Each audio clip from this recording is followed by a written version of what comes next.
a man died, and his son wanted to ensure his father goes to heaven. He found out that Gautama the Buddha himself was in town on that day. So he went looking for him. Gautama was sitting under a tree in front of a huge lake outside the town. He went and fell at his feet and held onto his feet and said, "My father was a good man, and he passed away. I want you to make sure that he goes to heaven." Before Gautama could open his mouth, he said, "You should not say no." So Gautama said, "Now what can I do? You have already put this stricture on me. I cannot say no."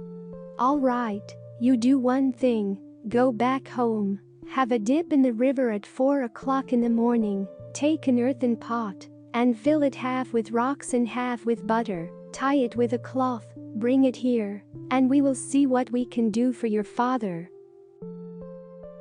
If your father is going to heaven, can want to bring big pot." So he bought the biggest pot available in the town, filled it half with rock, another half with butter, and tied it up.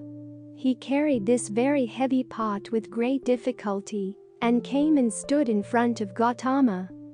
Gautama said, "Go around the lake 3 times and come." The man walked around the lake 3 times carrying this heavy pot. He was half finished when he came and stood in front of Gautama. Gautama looked at his condition and his determination.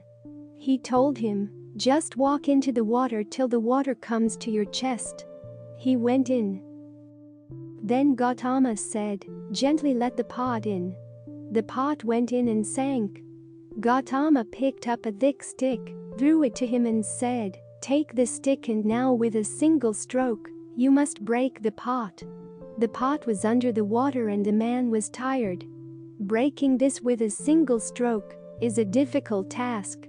"But your father is going to heaven, can you give up?" He stood there and got ready. The man thought of all the gods that he knew and held his breath. Then Gautama said, "If you break it in one single stroke, the stones will come and float to the surface, the butter will sink. Then your father will make it to heaven." In one hefty stroke, the pot broke and the butter came up. He looked at Gautama. Gautama said, "He did not make it." Butter came up when stones were supposed to come up, and the man felt totally disappointed and dejected. Then he turned around and started walking back. As he started coming out of the water, his brain started to work. He came to Gautama and asked, "You said that butter will sink and stones will float. How is that possible? The very laws of nature are such that stones can only sink, butter can only float. Did you deceive me?" Gautama said, "Oh, now that you know so much about the laws of nature, what is the problem? If your father is like butter, he will go up. If he is like a stone, he will go down. What can I do about it? And what can you do about it?"